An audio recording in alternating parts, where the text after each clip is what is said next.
Gareth Robinson, communication and well-being coach. Gareth's TED Talk is titled, UROK, a tale of loss, love, and hope, inspired by 4 good men lost.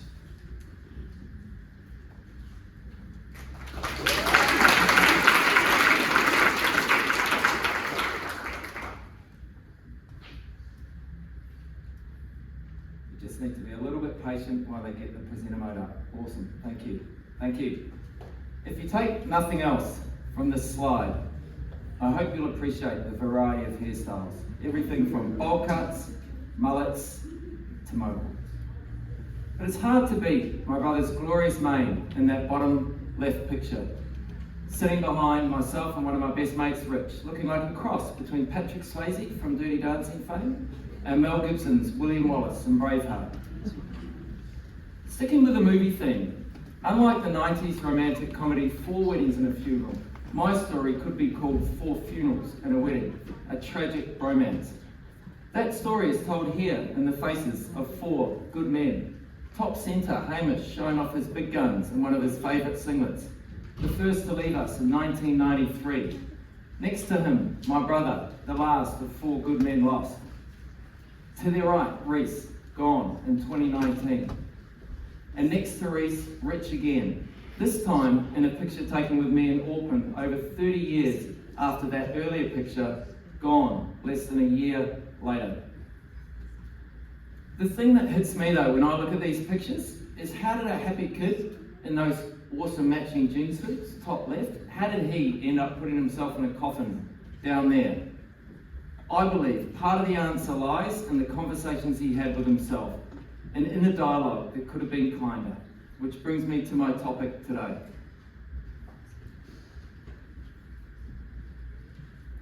Unlike the great Australian charity, Are You OK? Today I invite you to turn your focus inwards, because the most important conversation you'll ever have is the one with yourself.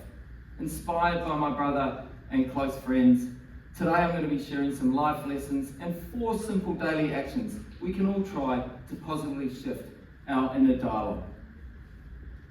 My story begins in Whitianga, New Zealand, January 4th, 1993. I can still see the look of disbelief on my brother's face as he walked towards me and told me that Hamish was gone. One of our best mates had taken his own life. Jump ahead almost 31 years to August 22nd, 2022, and that same brother suicided. But this isn't just my story, this is your story too, because in this world in motion, we all struggle at times with loss, love, and hope. These struggles define our humanity, and how we navigate through them makes for a good life, a life where our thoughts and actions remind us every day that we are okay. So let's begin with my first lesson from my old mate Hamish. Less than 3 months after we had our combined 21st birthday party, Hamish left us. We still don't know why. What I do know is back then, we talked a lot of shit and we told a lot of good stories. I believe if we'd learned to have better conversations with ourselves and others, we would have been happier. Because the stories we tell ourselves about our past can define how we feel in the present. And our thoughts and worries about the future can create anxiety today. Now the thing is about the past and the future is they're nice places to visit, but you wouldn't want to live there.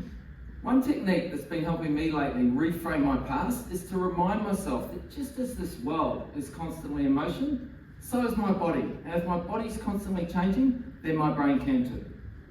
Now, did you know that your body, or you are, a completely different person, well not completely, but a different person than who you were when you walked in this room a little while ago? That's because every day, 300 billion of your cells are replaced in your body. So again, if our bodies are constantly changing, surely after days, weeks, months, we can also change how we think about ourselves. I'm not saying it's easy. I've been working on this for years, and I still have to remind myself every day that I'm okay. That just because I was angry, scared, or embarrassed yesterday, that doesn't mean I have to be angry, scared, or embarrassed today. But enough about the past. Let's jump into the future. Because unlike Thanos from the Marvel Universe, your future is not inevitable. Not only is your future not inevitable, it's not even real. And the reason your future isn't real is because no one's ever been to the future, unless you count Michael J. Fox from Back to the Future. Now, the reason why no one's ever been to the future is that when you get there, it's the present. So let me demonstrate. So we're all in the present now. I'm in the future. No, I'm not. Sorry, buddy. It's still the present. Get it? But isn't it a little sad and ironic that for something that doesn't exist, the future creates so much anxiety for many of us? Now, here's a simple action. The first action of 4 today has been helping me stress less about the future and reframe my past. Every morning I wake up and I say to myself, I'm awesome and today is going to be a great day. Now, the second part of that positive affirmation comes from Stanford University's B.J. Fogg. In his book, Tiny Habits, he lists 300 habits that we can use or try to positively shift the dial in our world. Out of all 300 habits, there's only one he prescribes, and it's this one here, the Maui habit. So if it's good enough for BJ, it's good enough for me. Now, I've doubled down on this positive affirmation by adding the I am statement in front of it, and that's because sometimes I suffer low confidence and self-esteem. So I've doubled down on that positive affirmation, reminding myself every morning that I'm okay by simply saying I'm awesome and today's going to be a great day. On to lesson 2, and this one from Reese. Now, Reese was part of the Awesome Foursome at high school. I remember him as a fun-loving friend who led with openness and trust. In hindsight, he could have balanced that with a touch of pragmatism. Have faith that tie your camel is a version of the Stockdale paradox, which some of you may have heard of. It's named after Admiral Jim Stockdale, who spent over 7 years in a Vietnamese prisoner of war camp. Now, according to Jim, the optimists didn't survive. The optimists died because they eventually lost hope of ever escaping. The prisoners that survived the war were the ones that balanced that optimism with the pragmatism and discipline to deal with the brutal reality of living in a prison camp. That's the paradox. We must have faith in our bright future while still having the pragmatism and discipline to deal with whatever ups and downs this world in motion can bring. So how do we apply the lesson? Well, after your positive affirmation, you wake up and you breathe deeply to begin calmly. In under a minute, by taking a deep breath in through your nose and out through your mouth or nose, you're activating your parasympathetic nervous system, which is telling your brain that you are okay, switching from your thinking headspace into your heart space to better set you up for your day. On to lesson 3, and the first from my beautiful big brother, Ben. Now, this lesson is straight out of Marcus Aurelius' playbook, because no matter the size of the obstacle you are facing, there is always an opportunity to be found. Now, I acknowledge I don't know the obstacles you are facing or the battles you are fighting, so I can only share an example of one of the greatest obstacles that I've faced, which is the death of my brother in August 2022. Now, Ben was 18 months older than me, and growing up, he often looked out for me. And as we continue to grow up, you know, we remained close. My friends became his friends became my friends. In his final years, it often felt like our roles had reversed, like I'd become the big brother, looking out for him, at least trying to, whilst he was dealing with his mental health condition. So you could be forgiven for asking, like, where's the opportunity in that, in my brother's death, and particularly the 2 weeks following that death? I'll tell you where the opportunity is, and it starts and finishes with a question. How can I help?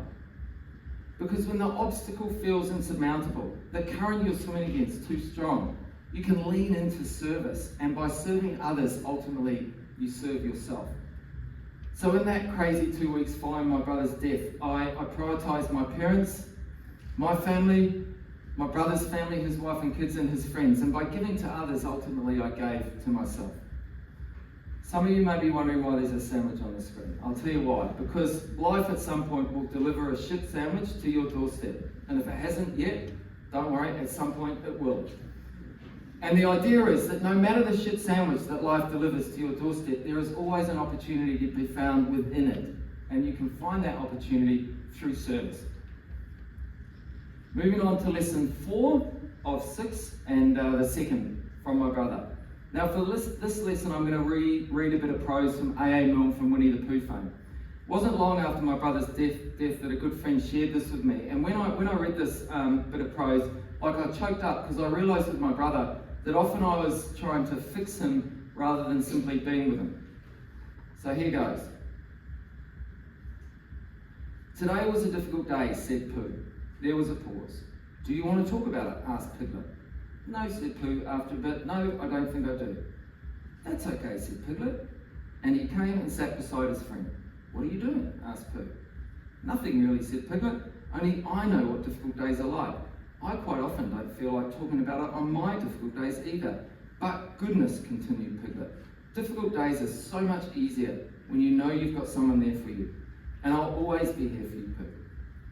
And as Pooh sat there, working through his difficult day in his head, the solid, reliable Piglet sat next to him, quietly swinging his little legs. He thought that his best friend had never been more right. Tough lesson, this one. But the key insight here is that sometimes when our brothers and sisters, our families and friends, when they're in need, they're not looking for advice. They're looking for you to sit there and simply be with them in love and empathy, swinging your skinny little legs like mine and Piglet's. All right. Okay. On to lesson 5. This is the last from my brother, our second to last lesson today. And arguably this is the most important from my brother. So important that I've tattooed it on my arms. Now you don't have to do that, don't worry about that. The lesson is that we must lead with love and kindness, because sometimes the world is scary. And the currents we are swimming against can feel overwhelming. And mental health conditions are so complex, so we don't know which way to turn or how to help. So what do we do when we're scared, we feel overwhelmed, and we don't know which way to turn and how to help? Well, we lead with love and kindness, because sometimes that's all we have left, and often it's enough. Now, I proved the power of love and kindness in 2023 when I ran a 100-day kindness challenge. So this is how you develop this muscle, right? You complete conscious acts of kindness. I'm surprised now, over 2 years later, the power of simple, conscious acts of kindness. I'm kinder, happier, and healthier because of that challenge over 2 years ago. Give it a go, and you might be surprised how a smile, an inconsequential conversation, an extra big tip, how much difference that can make. All right, it's on to our final lesson. This one from another good friend, Rich. Now, there's more to this lesson than a simple gratitude practice, so I want you to listen carefully, and you might discover 2 common happiness myths and how to overcome them. So Rich and I, we were born 3 days apart. In fact, he would have been 54 this Tuesday, just gone. We were best mates growing up. After university, we lived together for a long time. He was the best man at our wedding, the godfather to our son. And in March 21, he suicided, not long before my brother. Rich was a high achiever, so he was smarter than me at school, stronger on the sports field, and arguably better at business. In hindsight, I wish he'd found a way to be more content with what is, while still striving for what could be. Now this takes us to the trap of I'll be happy when. When will you be happy? When you get the new partner, the new job, buy the new car, go on some awesome holiday, earn your first million? This idea is what the psychologists call the hedonistic treadmill. And we don't want to be on the hedonistic treadmill, because what it shows us is after big wins, at some point we go back to this base level of happiness. It's a classic lotto winner story, right? Someone wins millions of dollars and then jump ahead 1 year and they're just as miserable as they were before they won all that money. So what do?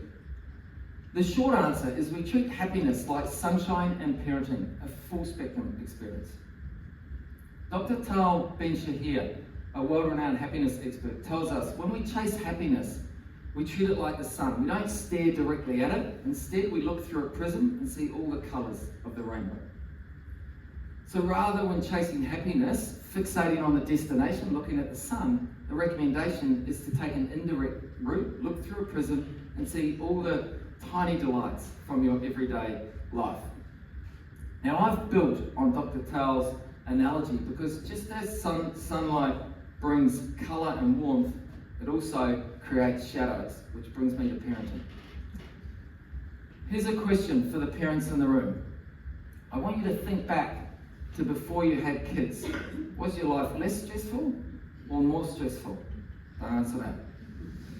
Here's the next question for you, right? Think back to before your beautiful cherubs arrived, some who are in this room. Did you have more money, more time, and more freedom? I'd suggest you probably did. But was your life better? Arguably not. Definitely don't answer that. And if you're not a parent, like what about pets? Your dog, your cat, your hamster. Was life simpler before your pet or after? It was probably simpler before, but was it better? Again, probably not. So the key takeaway here, team, is that just like pets, parenting and sunshine, happiness is a full spectrum experience with highs and lows included. So the next time you're chasing it, forget the I'll be happy when, and instead ask yourself, what's making me happy right now? Which brings us to our fourth action. No surprise for many of you. At the end of each day, ask yourself, what am I grateful for? Some tiny little delight that's brightened your day. The empirical evidence tells us that a consistent daily gratitude practice like this boosts our well-being and happiness. So again, another simple action from one of 4 good men. So speaking of those good men, it's time to wrap this presentation up by summarizing those 4 easy daily actions we can all take. So each morning when you wake up, borrow from Hamish and say that positive affirmation. And then my old mate Reese reminds us to breathe deeply to begin calmly. And as you're going through your day, remember my brother and lead with love and kindness with a simple conscious act. And then finally, as your day closes, let's not forget Rich and look at our day and find something to be grateful for, a little tiny delight that brightens our day. Now these 4 simple daily actions from 4 good men, you can complete these in under 3 minutes a day, reminding yourself that you are okay. But if you remember nothing else from this talk, I want you to remember exactly that you are okay. Remind yourself every day. Thank you.